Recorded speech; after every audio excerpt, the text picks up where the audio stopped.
नमस्कार दोस्तों, आप देख रहे हैं रहस्य के पावर। इस वीडियो में एक्सप्लेन करने जा रहे हैं दी वैम्पायर डायरीज का सीजन 8 का एपिसोड नंबर 15। तो चलिए शुरू करते हैं। और ये सेकंड लास्ट एपिसोड, तो इस वीडियो पर जरूर लाइक करें, चैनल को सब्सक्राइब करें। अगर आप नए हैं तो प्लीज वीडियो को लाइक करें, चैनल को सब्सक्राइब करें। और अब शुरू करते हैं एपिसोड नंबर 15 राइट नाउ।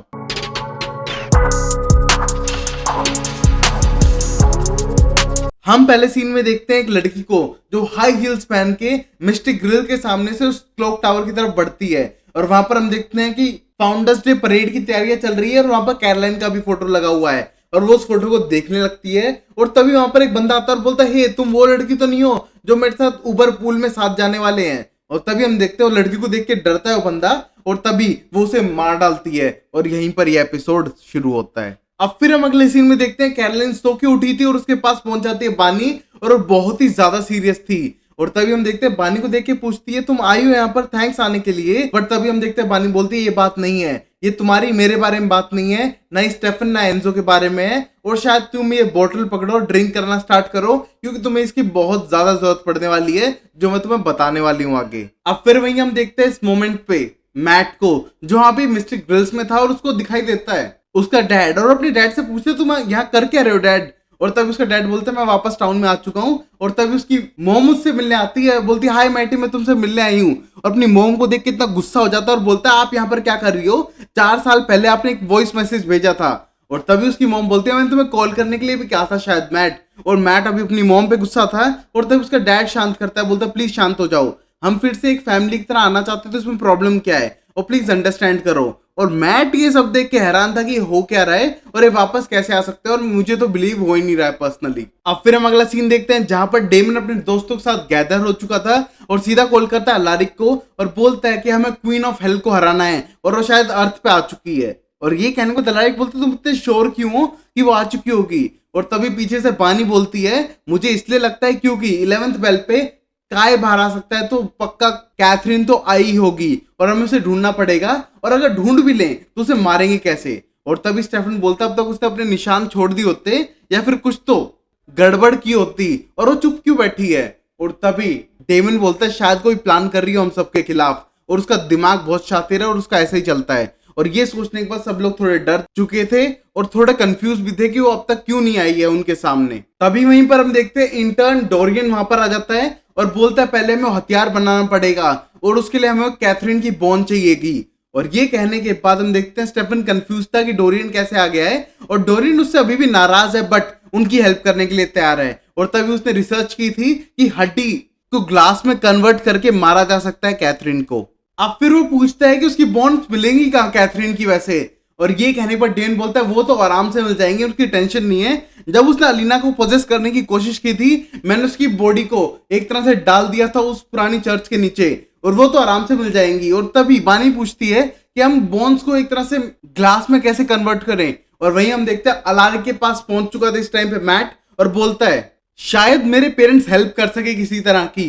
और तभी कैलन बोलती है, पेरेंट्स मतलब दोनों यहाँ पर हैं। और तभी मैट बोलता है, हाँ दोनों यहाँ पर है, मेरे सर में दर्द हो रखा है उन दोनों को झेलते झेलते, बट वो हेल्प तो कर ही सकते हैं मेरे हिसाब से तो, और वो दोनों यहाँ पर हैं। और तभी डेन बोलता है, फैमिली बातें छोड़ो, हमें प्लान करना होगा, मैं और स्टेफन जाएंगे उन हड्डियों को ढूंढने के लिए। और तभी लारिक बोलता है कि मैं और रिसर्च करता हूँ बैकअप प्लान के लिए, और कैथरीन लिंक कर चुकी है हेल से, तो उसको हटाना पड़ेगा। और तभी बानी बोलती है, जैसे ये हेल होते हैं वो एक तरह से इमोशनल लिंक होते हैं जो इमोशन से बनते हैं, जैसे मेरा बना केट का बना, तो उस इमोशन को हटाना पड़ेगा, तभी वो एक तरह से वर्ल्ड खत्म हो सकता है, हेल खत्म हो सकता है, और हमें ऐसा करना ही पड़ेगा। तभी फिर हम कैरोलाइन को देखते हैं जब बोलते हैं, ये सब चीजें चलती रहेंगी, हम बॉन्ड ढूंढ रहे हैं ये सब, बट हम कैथरीन को अट्रैक्ट कैसे करें अपनी तरफ। और ये कहने को डेन बोलता है, सिंपल है, वो यहाँ पर सबसे ज्यादा अट्रैक्टेड किससे है, स्टेफन से। स्टेफन की खुशी उसको बर्दाश्त नहीं होगी, पहली बात तो वो अपने लिए चाहती है, सिर्फ तुम्हारे लिए नहीं चाहेगी, और तुम उसे खुश करोगी तो जरूर पक्का तुम्हें मारने के लिए तो आने का ट्राई करेगी। तो ऐसा करते हैं, तुम्हारी शादी प्लान कर लेते हैं, ज्यादा बेटर रहेगा कल के लिए। और ये सब सुनने का सब लोग शौक थे, बोले इतनी जल्दी शादी। और हम देखते हैं कि अब डेमन बोलता है, हमारे पास कोई और प्लान है नहीं, हमको उसका पूरा अट्रैक्शन अपनी तरफ देना पड़ेगा। फिर वहीं हम देखते हैं कैरोलाइन को, जो बहुत ही इरिटेट हो चुकी थी और बोलती है, एक दिन में मेरी वेडिंग कैसे प्लान होगी, मैं सब कुछ कैसे करूंगी, ये वेगस वेडिंग नहीं है जो एक दिन की है, मुझे पूरे लाइफ टाइम के लिए चाहिए, और बहुत ज्यादा इरिटेट हो जाती है कि उसको सारी तैयारियां करनी थी अपनी शादी की।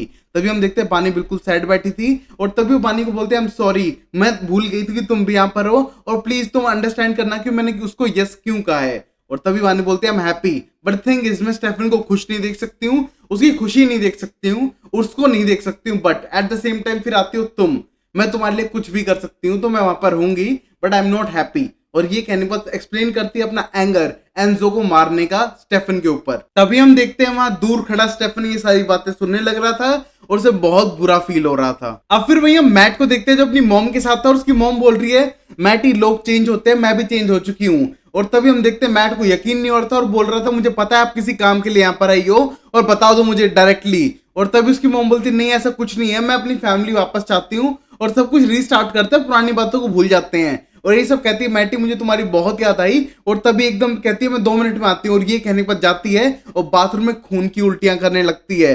और ये देखकर वहां पर एक लड़की थी जो थोड़ी मीन टाइप की थी, और देख के डर जाती है और बोलती है क्या हुआ आपको।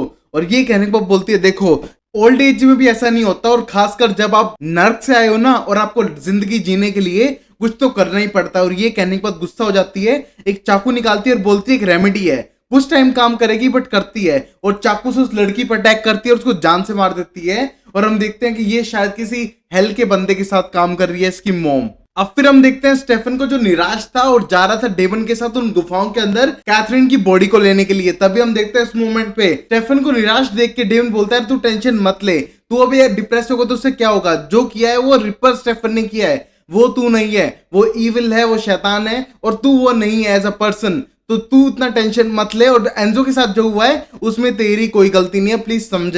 और ये कहने के बाद उसको लेके जाता है अंदर, और हम देखते हैं वहां पर कैथरीन के स्केलेटन रखे हुए थे। और ये देखने के बाद डेमन उसका हेड उठाता है और बोलता है देखो मैं हूं कैथरीन पियर्स, जिसने दुनिया में हर किसी से मिली उसकी जिंदगी खराब कर दी है, और तुम्हारी खराब करने आ रही हूं। और तभी हम देखते हैं ये सब देखने के बाद स्टेफन इग्नोर करने की उसे कोशिश करता है। तभी स्टेफन उसे बोलता है यार इतना भी कुछ खास नहीं है, छोड़।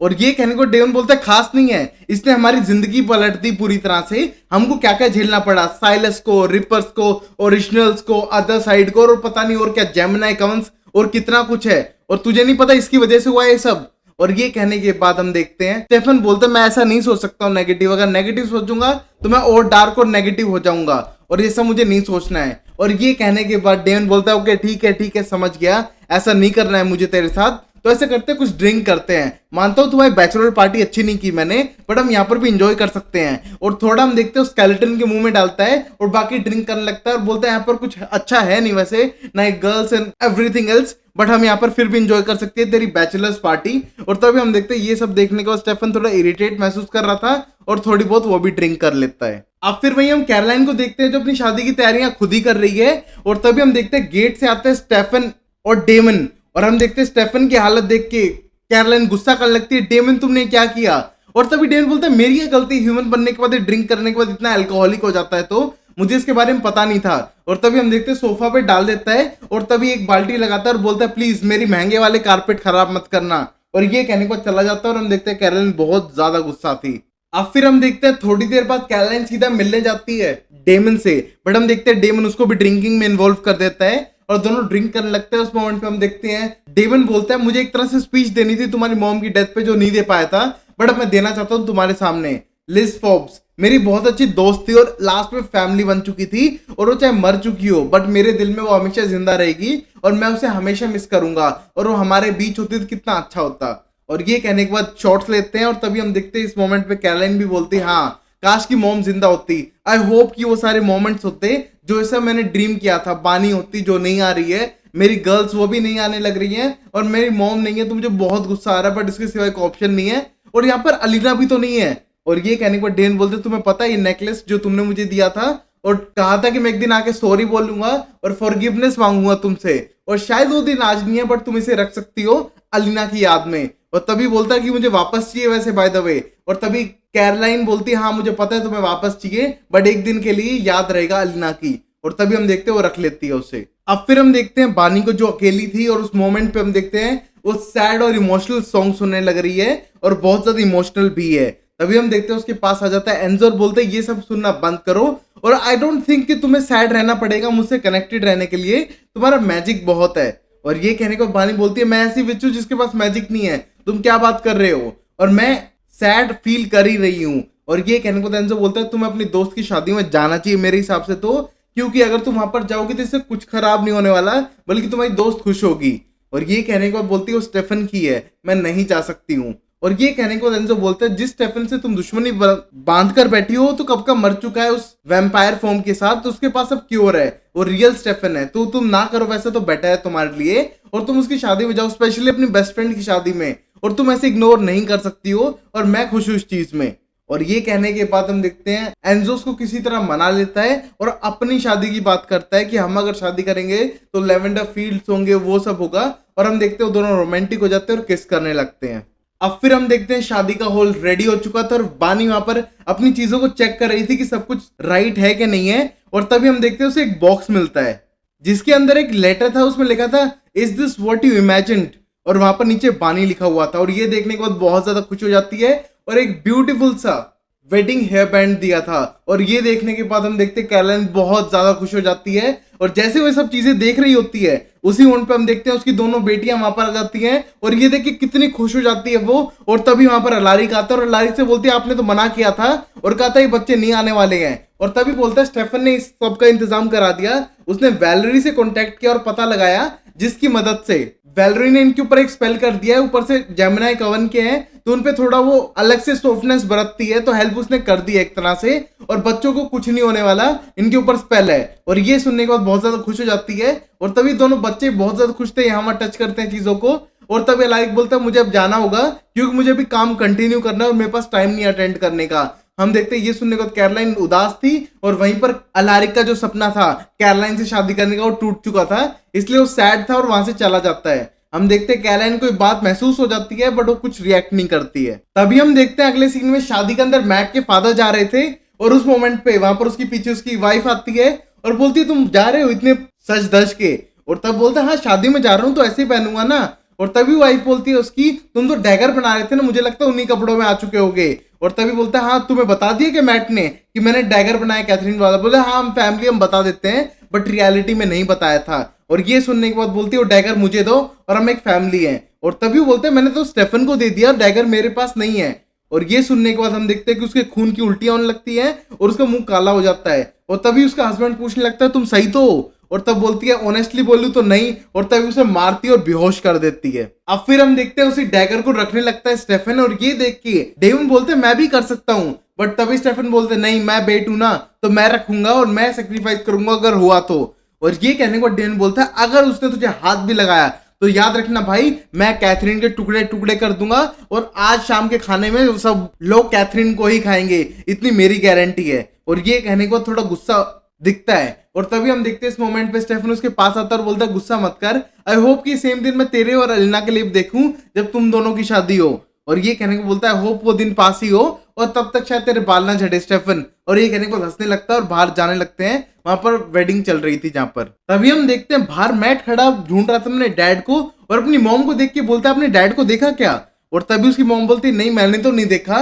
और तभी हम देखते हैं उस मोमेंट पे वापस स्टेफन और डेमन आ जाते हैं, और स्टेफन बोलते हैं इतने सारे लोग यहाँ पर आए हैं क्या तूने इन्हें कंपेल किया है, और तभी डेमन बोलता है हाँ करना पड़ा यार, कैथरीन को कैसे यकीन दिलाए कि रियल वेडिंग है और यहाँ पर इतने सारे लोग आए और ये कैरोलाइन की वेडिंग है जहां पर कम से कम इतने लोग तो चाहिए ही चाहिए। और तभी हम देखते हैं सब लोग आए हुए थे और लगभग सब लोग कंपेल्ड थे। फिर हम कैरोलाइन को देखते हैं जो बाहर जाने वाली थी और अपनी दोनों बेटी को फ्लावर गर्ल्स बना दिया था जो रिंग लेकर आएंगे, और उनको बता रही थी किस डायरेक्शन से आना है। और वहीं पर हम देखते हैं आ जाती है बानी और बोलती है मैं इनको हेल्प कर सकती हूँ और शायद तुम्हारे साथ भी चल सकती हूँ। और ये देखने को बहुत ज्यादा खुश हो जाती है, और तब बानी बोलते हैं सॉरी मेरे पहले सेल्फिश नेचर की वजह से मैं अब दोस्ती निभाना चाहती हूँ। और तभी हम देखते हैं उसके गले मिल जाती है और दोनों बहुत ही ज्यादा खुश हो जाते हैं। अब फिर वही हम देखते हैं जहां पर ये पार्टी चल रही थी वहां पर दूर एक लड़की खड़ी है जिसका फेस हमको दिखाई नहीं दे रहा है, वो देखने लग रही है सब, और तभी एक मैसेज करती है अननोन नंबर से सीधा मैट की मॉम के पास, और हम देखते हैं वहां पर लिखा था गेम ऑन। और ये देखने पर स्माइल करती है, फोन रखती है और अपने किसी प्लान में लग जाती है।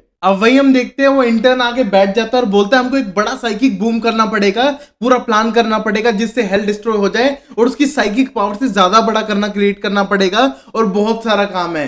और वही हम देखते हैं साइड में लारिक बैठा था जो कोई रिएक्ट नहीं कर रहा था। और ये देखने के बाद इंटर्न बोलता है हाँ मैं समझ गया, तुम्हारी एक तरह से बच्चों की माँ की शादी होने लग रही है तो तुम्हें तो टेंशन होगी, शायद तुमको बॉबन की जरूरत है। और तभी लाइक बोलता है ना, उसके लिए कुछ भी नहीं है। द थिंग इज मेरे लाइफ में बहुत कुछ हो चुका है जितना तेरे लाइफ में भी नहीं हुआ है। डेमन ने मेरी फर्स्ट वाइफ को मार डाला था, मुझे ऐसा लगा, बट रियल में तो उसने उसको वैम्पायर बना दिया था और मुझे उससे बहुत ज्यादा हेट हो चुकी थी। बट बाद में पता चला वो वैम्पायर ही बनना चाहती थी और फिर भी बहुत सारी हेट थी डेमन के लिए मेरे मन में, और उसने बहुत सारे काम किए हैं। बट इतनी सारी हेट को मैं कब तक लगा के रखूंगा और कब तक किसी बंदे को हेट कर सकूंगा, एक लिमिट के बाद वो सब बंद हो जाता है। और ये कहने के बाद बोलता है एक टाइम था जब मैं इसे हेट करता था, मेरे में अंदर एंगर इश्यूज थे, बट एक लिमिट के बाद सब खत्म हो जाता है और एट लास्ट हम एक फैमिली बन जाते हैं, चाहे हमारी लाइफ में अप्स एंड डाउन्स आते क्यों ना रहे। और ये कहने के बाद उसे समझाने की कोशिश करता है कि वो स्टेफन को एक तरह से माफ कर दे। अब फिर वही हम अगले सीन में देखते हैं कैरोलाइन को, जो फ्लावर गर्ल्स जो उसकी बेटी थी उनके साथ, और स्टार्टिंग में थी बानी। हम देखते हैं कि वो आती है आयल पे चलते हुए, और वहां पर हम देखते हैं स्टेफन उसे देख के बहुत ज्यादा खुश हो जाता है और वहां पर वो पहुंचती है। हम देखते हैं कि कैरोलाइन ने वो नेकलेस पहना हुआ है, और ये देखने के बाद स्टेफन बोलता है ये नेकलेस तुम्हारे पास क्या है, ये तो कैथरीन का है। और ये कहने के बाद बोलते हैं नहीं, ये तो तुमने मुझे दिया ना, मेरे रूम में रखा हुआ था। और तब बोलते नहीं, ये कैथरीन का है। और तभी डेवन साइड में खड़ा था और बोलता है समझ लो कैथरीन ने इनविटेशन एक्सेप्ट कर लिया है और शादी यहीं कहीं है। और ये सुनने के बाद हम देखते हैं बोलते हैं प्लीज उसको मत निकालो, पहने रहो, उसको लगना चाहिए कि हमने बिल्कुल भी ध्यान नहीं दिया। और तभी हम देखते हैं इस सेरेमोनी को हैंडल डेमन कर रहा था और पूछता है किसी को अगर प्रॉब्लम है उनकी वेडिंग से तो अभी के अभी बता दो, वरना फिर तुम बाद में बोल नहीं पाओगे और ये शादी कर लेंगे हमेशा हमेशा के लिए अपनी ह्यूमन लाइफ में। वही हम देखते हैं बानी थोड़ी सैड बैठी हुई थी एंजो के लिए, और वहां पर कोई भी नहीं बोलता। और तभी हम देखते हैं 3 बार आवाज लगाने पे भी उन्हें लगता है कैथरीन बोलेगी, बट वहां पर कोई नहीं बोलता। बट उसी मोमेंट पे हम देखते हैं मैट की मोम उठ के वहां से चली जाती है, और ये देख के मैट उसका पीछा करने लगता है। और तभी हम देखते हैं ये सुनने के बाद डेवन बोलता है शायद वो यहाँ पर नहीं है और शायद उसका कोई और प्लान है और शादी कंटिन्यू करें। और तभी कैरोलाइन बोलती है कंटिन्यू, और तभी डेवन बोलता है नहीं करनी क्या। और तभी कैरोलाइन बोलती है हाँ करनी तो है। और तभी बोलता है चलो स्टार्ट करो, अपने वाउल्स लो, एक दूसरे को वादे करो। और ये कहने के बाद बोलते हैं हमने तो प्रिपेयर ही नहीं किया। और तभी डेवन बोलता है ये भी मैं करूं क्या, तुम कुछ तो बोलो एक दूसरे के लिए। और तभी हम देखते हैं एक एक करके एक दूसरे के लिए वाउल्स लेने स्टार्ट करते हैं। तभी हम देखते हैं स्टेफन अपने वाउल्स लेता है और बोलता है अपने वादे कि वो उसके साथ पूरी जिंदगी बिताना चाहता है और कितने लंबे टाइम से उसने उसको हेल्प की है एक एज अ बेटर पर्सन बनने के लिए, और वो उसे बहुत ज्यादा पसंद करता है और बहुत सारे ऐसे वादे करता है। उसी मोमेंट पे हम देखते हैं कैरोलाइन बोलती है मैंने जब पहली बार तुम्हें देखा था स्कूल के हॉल में तब से मैं तुम्हें पसंद करती थी और आज के दिन का वेट ही कर रही थी। और अपने पूरे वाउल्स कंप्लीट करते हैं, एक दूसरे को वादे करते हैं और रिंग पहनाने के बाद किस करते हैं। और हम देखते हैं ये देखने के बाद हम देखते हैं सब लोग खड़े होते हैं, क्लैपिंग करने लगते हैं, वो किस करते हैं। बट हम देखते हैं डेमन की निगाहें सिर्फ कैथरीन को ढूंढने लग रही हैं अभी भी। अब फिर हम देखते हैं अब शाम हो चुकी थी और शाम होने के बाद हम देखते हैं कैरोलाइन और स्टेफन डांस कर रहे हैं और वहीं पर बानी डांस कर रही है डेमन के साथ। और डेमन का क्वेश्चन था बानी से कि वो आई क्यों नहीं, उसने नेकलेस दिया, मतलब वो जानती है बट आ नहीं रही है। और तभी बानी बोलती है उसको कोई तो प्लान होगा, पता करना पड़ेगा। और तभी जैसे रोल करता है हम देखते हैं उसे एंजो दिखाई देता है और बानी एंजो के साथ डांस करती है कुछ मिनट्स के लिए और फिर वापस आ जाती है डेमन के पास। और हम देखते हैं वो एंजो की तरफ देख रही है जो सिर्फ उसे ही दिखाई दे रहा है और बहुत ही ज्यादा इमोशनल फील कर रही है उसके बगैर। तभी हम देखते हैं पार्टी को छोड़ के चुपचाप वहां से निकल जाती है मैट की मॉम और एक बड़ा सा गैस कैन आग में रख देती है और वहां से भाग जाती है। तभी हम देखते हैं उस बिल्डिंग के अंदर बानी आती है उन दोनों बच्चों को बाथरूम तक ले जाने के लिए। और तभी हम देखते हैं इस मोमेंट पे घर के अंदर एक बड़ा गैस कैन आग के अंदर रख दिया था।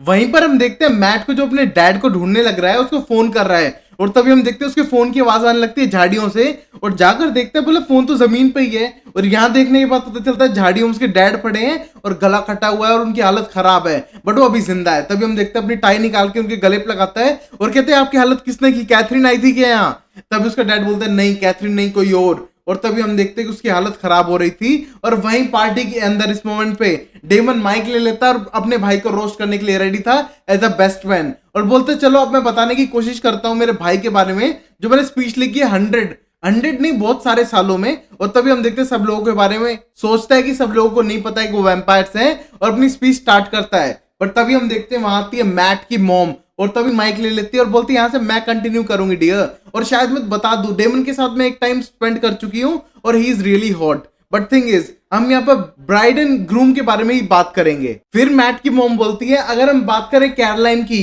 तो इसकी मॉम मर चुकी है, अच्छा ही है बेटा मर चुकी है, क्योंकि अब देखती तो क्या देखती है अपनी बेटी को जो एक मॉन्स्टर है। और तभी हम देखते हैं ये सब सुनने के बाद डेमन माइक छीनता है और बोलते छोड़ो तुम क्या बात करोगी। और तभी डेमन से बोलती है अच्छा इसीलिए तुमने मेरी बेटी को मार दिया जो बहुत ही ज्यादा इनोसेंट थी विक्की। और तभी हम देखते हैं ये सब सुनने के बाद वो हैरान थे कि इसे ये सब क्यों पता है। और तभी वो माइक वापस छीनती है और बोलती है हाँ तुम्हें तो पता भी नहीं मैट कि मैं मर चुकी हूं और सिर्फ कोई केयर करता है मेरे बारे में तो वो सिर्फ एक ही बंदी है, वो है सिर्फ कैथरीन, और जो तुम सबसे बदला लेने वाली है। और कैथरीन का नाम सुनते ही डेमन उसकी गर्दन पकड़ता है और उसके मुंह से ब्लड निकलने लगता है जो ब्लैक कलर का था और बोलती है तुम मुझे कुछ भी कर लो, मैं मुझे नहीं पता वो कहां पर है, बट थिंग इज उसने मुझे गैस लीक करवाने के लिए भेजा था जो मैं कर चुकी हूं। और ये सुनने के बाद कैलन बोलती गैस लीक मतलब लड़की घर के अंदर है। और तभी हम देखते हैं लड़की और बानी को बचाने के लिए वो घर की तरफ भागने लगती है और वहां पर गैस लीक चल रही थी और वो कभी भी फटने वाला था। तभी हम देखते हैं ये सुनने के बाद बोलती है कैथरीन से पंगा ले रहे हो तुम सब और तुम्हें नहीं पता कैथरीन कितनी पावरफुल है और तुम जहां पर खड़े हो उससे एक स्टेप आगे रहेगी। और तभी हम देखते हैं कैरोलाइन आगे बढ़ने लगती है टेंट छोड़कर सीधा घर की तरफ। तभी हम देखते हैं कैरोलाइन जैसे ही पास जाने लगती है वहां पर धमाका हो जाता है और हम देखते हैं कैरोलाइन दूर जाके गिरती है और वहां पर सब लोग बाहर निकलने लगते हैं टेंट से। और उसी मोमेंट पे हम देखते हैं अंदर बानी बच चुकी थी और उसने दोनों बच्चों का हाथ पकड़ लिया था और वहां पर एक प्रोटेक्टिंग शील्ड बन चुकी थी जिससे आग उनके पास भी नहीं आ पा रही थी। और ये देखिए बानी हैरान थी ऐसा हो कैसे रहा है। और ये सब वो दोनों जेमिनी ट्विंस की साइफना कर रही थी। तभी हम देखते हैं बानी को दिखाई देने लग रहा था एंजो और एंजो बोलते तुम यहां से निकलो बेटर रहेगा। और तभी बानी बोलती कैसे निकलूं आग इतनी ज्यादा है और आगे नहीं बढ़ पाऊंगी। बट तभी एंजो बोलते तुम आगे बढ़ सकती हो और ये दोनों तो मैजिक एक तरह से साइफन कर रही हैं और बानी तुम्हारे पास मैजिक है तुम यूज करो। और तभी बानी बोलती है मेरे पास तो मैजिक था ही नहीं। और ये कहने को बोलता है नहीं अगर ऐसा होता तो तुम मुझे अपने से कनेक्ट नहीं कर पाती, ये मैजिक की वजह से ही है और इनको साइफन करने दो, ये तुम्हारी जान बचा देंगे शायद वरना कोई ऑप्शन नहीं है। और बानी मैंने रही बात मेरी तो मैं जा रहा हूं अभी और शायद हम हेवन में ही मिलेंगे अब। और ये कहने को बोलते प्लीज प्रॉमिस करो अपनी यहां से जान बचाओगी और अपनी लाइफ फुलेस्ट पे जियोगी और कभी पीछे नहीं हटोगी, विल यू प्रॉमिस मी। और तभी हम देखते हैं वो प्रॉमिस करती है और तभी उन दोनों बच्चों को स्पेल सिखाती है। उसी वन पे हम देखते हैं तीनों स्पेल करना स्टार्ट करते हैं और सारी आग को चिमनी वाली साइड से बाहर फेंक देते हैं और हम देखते हैं चिमनी पूरी फट जाती है और ऊपर से सारी आग बाहर निकल जाती है और बानी दोनों बच्चों को लेके बाहर आ जाती है जिसको देख के कैरोलाइन इतनी खुश थी और उसके गले लग जाती है। अब हम देखते हैं डेमन को जिसने पकड़ लिया था मैट की मॉम को और मैट और वो उसको पूछताछ कर रहे थे, उसका गला दबाने के लिए रेडी था डेमन और पूछते तूने क्या डील किया है कैथरीन के साथ जो तू उसको हेल्प कर रही है। और तभी उसकी मॉम बोलती है मैं कुछ नहीं चाहती उसके बदले, मैं तुम्हें सिर्फ डिस्ट्रैक्ट कर रही थी क्योंकि कैथरीन अपना काम करे जा रही है। और ये कहने के बाद हम देखते हैं डेमन पूछ लगता है क्या प्लान है कैथरीन का, तुम्हें मुझे बताना ही होगा। और तब बताती है हाँ बुली करने की जरूरत नहीं है मुझे बताना ही है, वैसे भी थिंग इज वो शहर को जलाने वाली है और बिना आग के। और ये कहने के बाद हम देखते हैं मैट बोलता है हेल फायर पक्का ये बेल बजाने वाली है, बट थिंग इज ना डैड बजाने वाली है ना मैं, तो कौन बजाएगा। और ये कहने को उसकी मॉम बोलती है थैंक गॉड कि तुम अकेले बच्चे नहीं हो हमारे, तुम्हारी बहन भी तो है और वैसे भी तुमने तो उसे आजाद कराया था जब तुमने 11 बार उस बेल को बजाया था, हेल से बहुत सारे लोग बाहर आ चुके थे और तुम्हारी बहन भी उनमें से एक थी। और तभी हम देखते हैं उसकी सिस्टर को जो जा रही थी सीधा उसी टावर के ऊपर और वहां पर जाने के बाद बेल बजाने के लिए वो रेडी थी। और हम देखते हैं इस मोमेंट पे डेमन बहुत ज्यादा डर चुका था। अब फिर वहीं हम देखते हैं अब विक्की बेल बजाना शुरू करती है और जैसे वो शुरू करती है हम देखते हैं उसकी मॉम को पता चलता है और बोलता है विक्की ऑन टाइम है। और तभी हम देखते हैं उसके मुंह से ब्लड निकलने लगता है और मर जाती है। और जैसे वो मरती है हम देखते हैं वहां पर बानी देख रही थी घर के अंदर और शायद वो एंजो को फाइंड कर रही थी बट उसे स्टेफन दिखता है और देखते हैं कि उस पर भी बेल का असर होता है और जमीन पे गिर जाती है और यहीं पर ये एपिसोड खत्म हो जाता है। तो guys I hope you like this episode, अच्छा लगे तो लाइक करो, चैनल को सब्सक्राइब करो और अमेजिंग सीरीज के लिए। और इस सीरीज के बचे हैं ये सेकंड लास्ट एपिसोड था और कल आएगा लास्ट एपिसोड, तो प्लीज वीडियो को लाइक करो, मोस्ट लाइक वीडियो बना दो इस चैनल की, तो प्लीज लाइक द वीडियो।